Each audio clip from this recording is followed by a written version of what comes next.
So last time we have started discussing functions.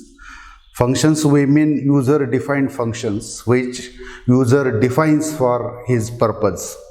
Let us recapitulate some of the main things which we have seen so far as the functions are concerned.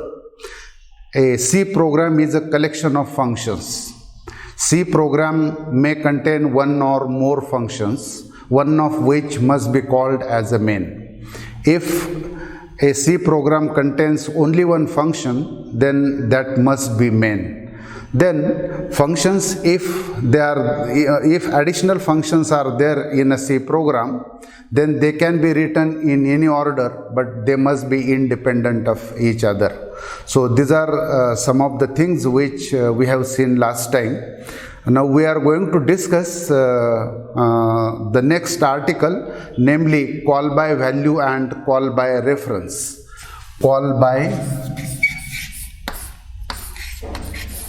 value and call by reference.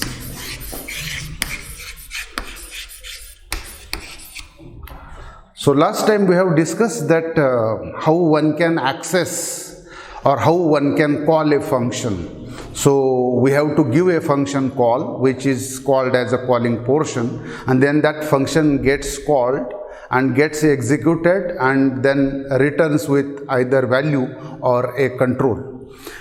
Call by value and call by reference, these are two types of function calls, or there are two ways by which one can transfer information from calling portion to called function, or there are two ways by which the arguments can be, the values of arguments can be sent from calling portion to called function.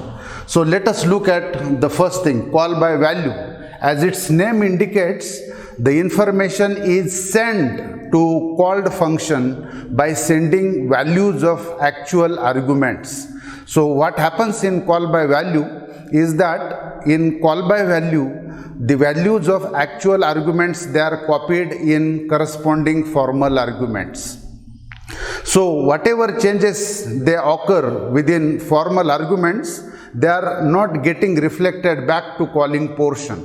So the advantage of this method is that you can protect the actual arguments from alteration. Actual arguments, they are not going to change.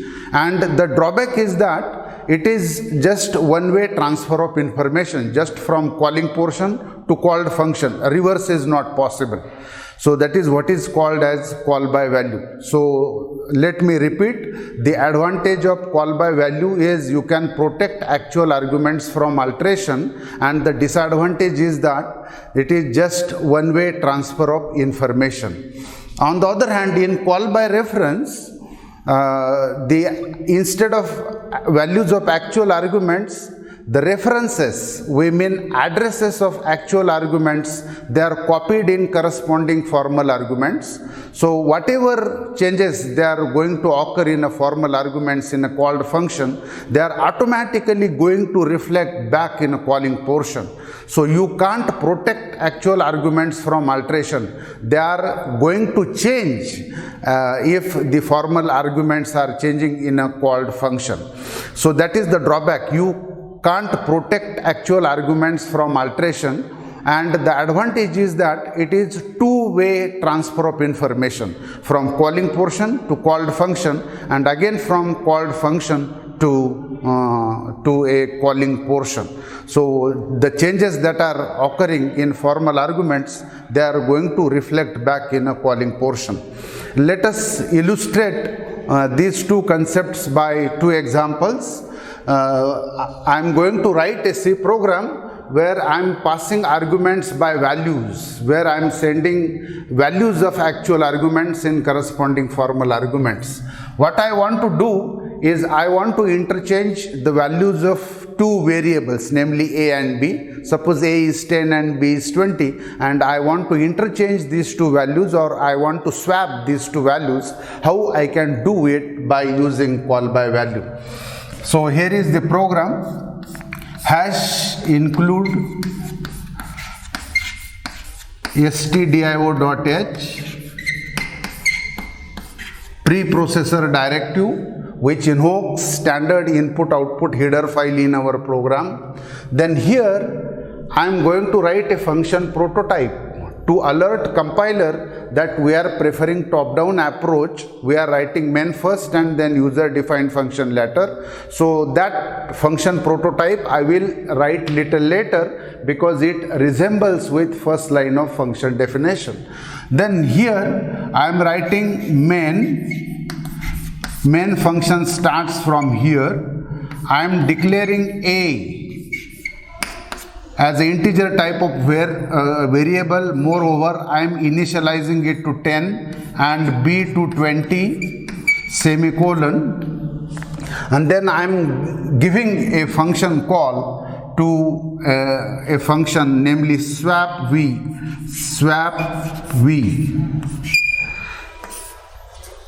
will be followed by list of actual arguments enclosed in a parenthesis separated by commas a, b. So what is this? It is called to function swap v. What are a and b? They are actual arguments because they are occurring in a function call. And then this the control will jump to swap v, and then will get interchanged. The values will get interchanged by swapping technique and will come back to this particular function. And now I am printing here values of a and b. Printf double quote a equal to %d space b equal to %d double quote complete comma. This control string, these are character groups, and here I am printing values of a and b semicolon. Right brace gets completed, and now this particular function which I want to call, namely swap v, but for type return what I will write is wired swap v, and then formal arguments which will be different, in general different from a and b. So I am taking them as a x and y, integer x, integer y. X and y are formal arguments which are in general different from actual arguments. They are preceded by their data types. This Kernighan-Ricci style of declaring formal variables. After the first line of function definition there is no semicolon, and type return is wired, means there is no value that is written. It doesn't return any value, it returns only control back to calling portion, only control goes back.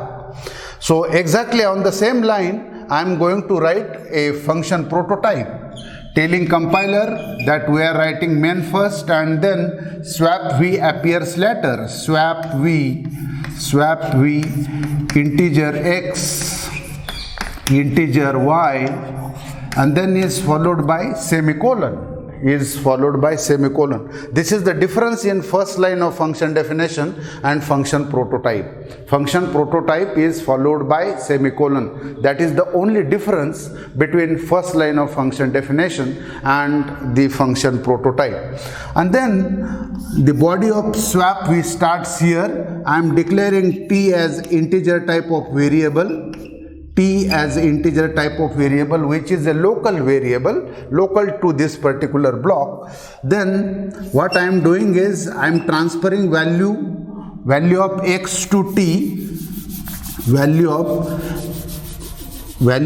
x to t, then x equal to y, and then y equal to t, content of x is transferred to t equal to x, semicolon, x equal to y equal to t. So we have already seen that this is swapping technique. If we want to interchange the two values, then we require one more memory location to interchange those particular values. And then after this I am writing printf statement here, printf, and I am printing values of x and y. X equal to percentage d, y equal to percentage d, double quote complete, comma, x and y, semicolon there everywhere after the end of each statement. So this is the program which will swap two values, namely by the mode of transfer of information, what is called as a call by value. So this is function prototype. As I already discussed this function prototype as the first slide, the preprocessor directive is followed by function prototype. Then main function starts here. A has assigned value 10 and B has assigned value 20. So what happens inside a computer is A, this is memory location A, B is name of another memory location, content of A is 10, content of B is 20. This is what happens after execution of this particular statement. Then a call to function swap V is given, having actual arguments A, B. Control jumps from this particular point to the first line of function definition, and then values of A and B, they are copied in X and Y because they match in their data type. Both are of a type integer, they are 2 in number, and the order is that A is to be copied in X and B is to be copied in Y. So after execution of this particular line, what will happen is two memory locations, they will get reserved by names X and Y, and in X and Y values of A and B will be copied respectively. 10 will be copied in X and 20 will be copied in Y. Then this local variable declaration T reserves one more memory location, namely T, to which I am transferring content of X. Content of X is 10, so 10 goes here. Then content of Y becomes content of X, 20 here. Then content of T becomes content of Y, 10 here, 10 here. In this way, 10 and 20, they have interchanged within the called function. And after this, I am writing values of printf. What is the output of this particular program? X equal to 20 and Y equal to 10. And then control goes back after execution of this. Control goes back exactly to that point from where it has left off. And then it prints values of A and B. What are values of A and B? Values of A and B are still 10 and 20. They have not altered. B equal to 20. B equal to 20. In this way, we are interchanging the values by using call by values, by sending the values of actual arguments in a formal arguments, and the effects are not, and the changes are not reflected back to calling portion. So this is the first way, or the first mode of transfer of information, in which we have copied values of actual arguments in formal arguments, made changes whichever we want, and those changes have not reflected back in calling portion. So actual arguments, they remain protected, they remain unchanged. Actual arguments are still 10 and 20.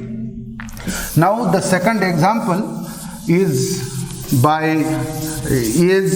to illustrate call by reference. The same program with little modification. How to send addresses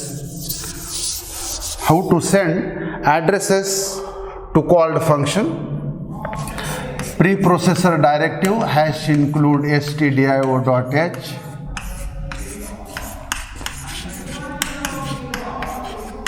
Then here I am going to write function prototype, which will resemble with first line of function definition, that I will write little later. after writing the first line of function definition. And then main, body of main starts from here, integer a equal to 10, comma, b equal to 20, semicolon. And then I am giving call to function swap r, just like swap v was for swap values, swap r is for swap reference. Means we are swapping the values by call by reference. R stands for reference.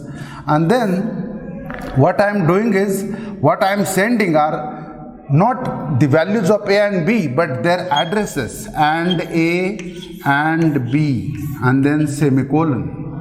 And then I am printing the values of a and b here. Printf double quote complete, a equal to %d, blank space, b equal to %d, double quote complete, values of a and b. Okay, printing values of a and b. Main function gets completed here, and then first line of function definition. What function returns? It returns just a control, and therefore type return is void. The name must be the same, swap r, the function to be called, or user defined function swap r. And then addresses of a and b, they are copied in x and y. X and y are my formal arguments, but these are special variables in a sense that they are preceded by their data type integer.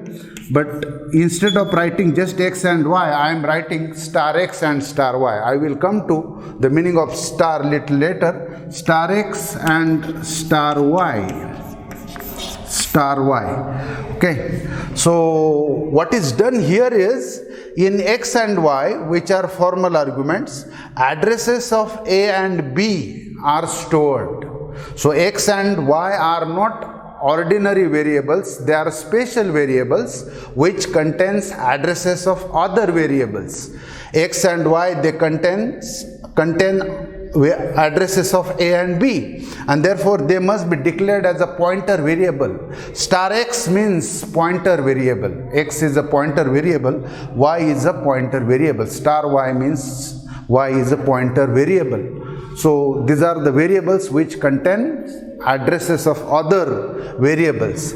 After this, there is no semicolon, and then body of swap r starts from here, and then swapping technique. Declare t as an integer type of variable. Then content of x is transferred to t. Star x equal to this, star x equal to star y, and then t equal to star y. Content of t becomes this, semicolon everywhere, because these are all true C statements. There is no need of printing values of x and y here, so I am completing this program here. The reason I will tell you little later. So let us see how this particular function gets executed, how the values of actual arguments they are going to affect after returning the control from the called function. So let us write function prototype, which resembles with first line of function definition. Void, type return is void because only control goes back to the calling portion. Then swap r, and then here integer star x, integer star x. Instead of star x, you may write simply star, doesn't matter. And then integer star y, and is followed by semicolon. Semicolon is the only difference between first line and function prototype. A and B are declared as integer type of variables and have been initialized to 10 and 20 respectively. Then call to function swap r. Then after this particular function call, function jumps to first line of function definition, and in x and y, addresses x and y, x, y. After this, A is 20, A is 10, sorry, B is 20. This is memory map. Address of A is and A. And is address of operator, and B. Address of B is 20. Address of A. These are typical memory maps. A is name of location, 10 is content of the location, and A is the address of the location. Address of the location. Similarly, name, content, and address of another location. Now, after this function call, values of A and B, they will be copied in X and Y. So X and Y are special variables because they are containing not 10 and 20, not values. They are containing address of A. It contains address of A. Y contains address of B. Okay. What is the address of X? And X. What is the address of Y? And Y. What are the examples of addresses? Like 5010, 5020, 4080, 4090, round figures or whole numbers, just like our house numbers are there. In this way, the memory locations, they have addresses. And the number of times you call these variables or change these variables, these addresses will go on changing. They will not necessarily remain constant. X and Y contains address of A and address of B. That's the reason why X and Y are special variables. They are pointer variables which are declared like this, star X and star Y. Just like AND is address of operator, on the same line, this star is value at the address operator. Value at the address operator. Value at the address. AND stands for address of, and star stands for value at the address of. Okay, then integer t is declared as a local variable. Here it's local to this particular block. The moment control comes out, then the meaning of t is lost. T, and then value at the address that is contained in X is transferred to T. That is what meaning of this statement is. Value at the address of X is transferred to T. Value at the address of X. Value at the address that is contained in A. X contains this address, and at this address I have value 10 that will go in T. This is the meaning of T equal to star X. Then star X equal to star Y, the meaning is value at the address that is contained in Y. Address that is contained in Y is B, is and B. Value at the address that is contained in Y is and B, address of this particular thing. And this will become value at the address that is contained in X. So content of and B will become content of and A. So 20 will go here. See, actual arguments has changed. And then T equal to star Y. T contains 10. That becomes value at the address that is contained in Y is and B is 10. Okay. So whatever changes that you are making in the formal arguments in this particular block of user defined function is automatically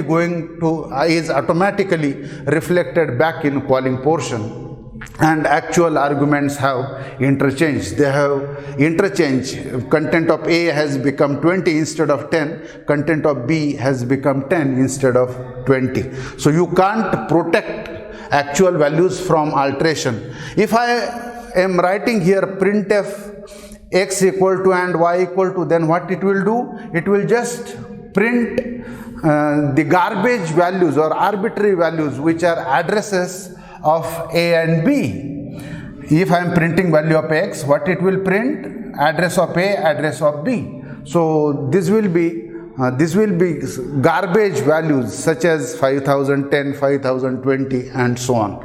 So in this way we have illustrated the call by reference. Let me repeat, in call by value, actual values of actual arguments, they are copied in a formal arguments, and whatever changes they occur within formal arguments, they are not reflected back. It is just one-way transfer of information. In call by reference, we are transferring the addresses of actual arguments in corresponding formal arguments. Therefore, whatever changes they occur within formal, they are automatically going to be reflected, are automatically reflected back in calling portion, and you can't protect actual arguments from alteration. We will see one more feature of the functions or function call, namely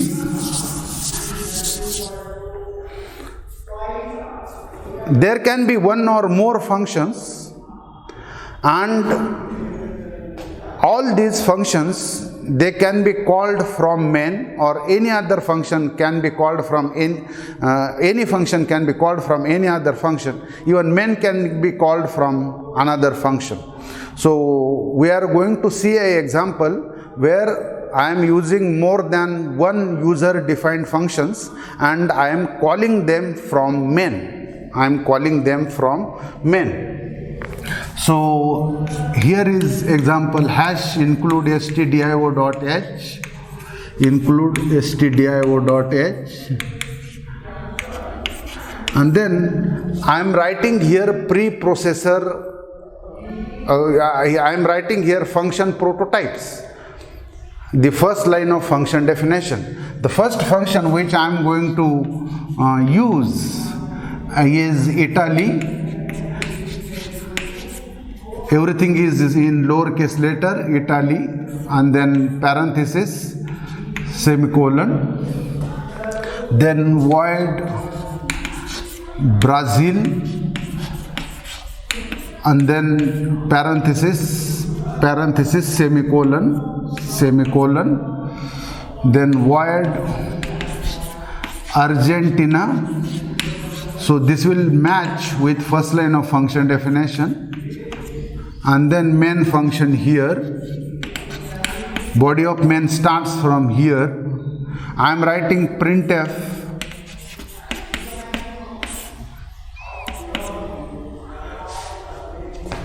I am in main slash and double quote complete in order to have a new line there. And then I am calling a function namely Italy. I am calling a function Italy. I am calling another function Brazil. So name followed by semicolon is a function call, and then I am calling Argentina,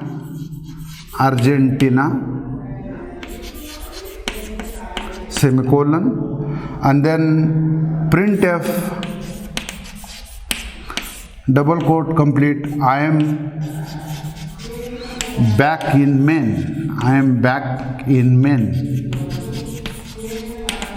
Okay, so what I have done here is I have called all these three functions which I am going to define, namely Italy, Brazil and Argentina, from main. I am calling them from main. So calling portion is there in a main.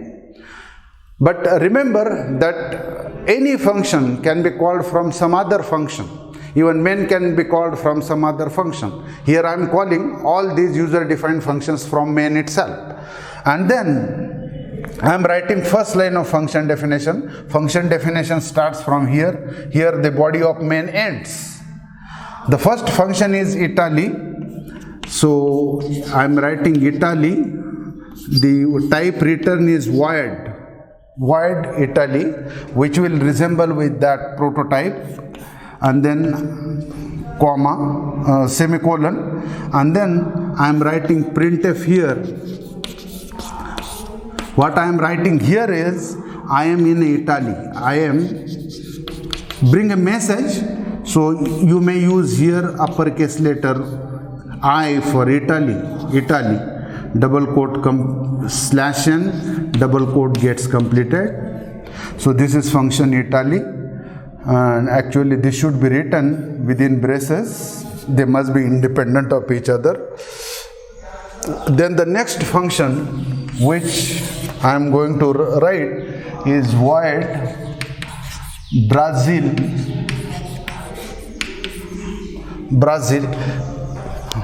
I'm sorry, there should not be semicolon in a first line of function definition. There is no semicolon. Semicolon is here only in a function prototype. Void Brazil, empty parenthesis, and body of Brazil. I am printf, I am in a Brazil. Printf, double quote, I am in Brazil. I am in Brazil. Double slash and double quote gets completed. And then Argentina, void Argentina. This should be strictly in lowercase letter.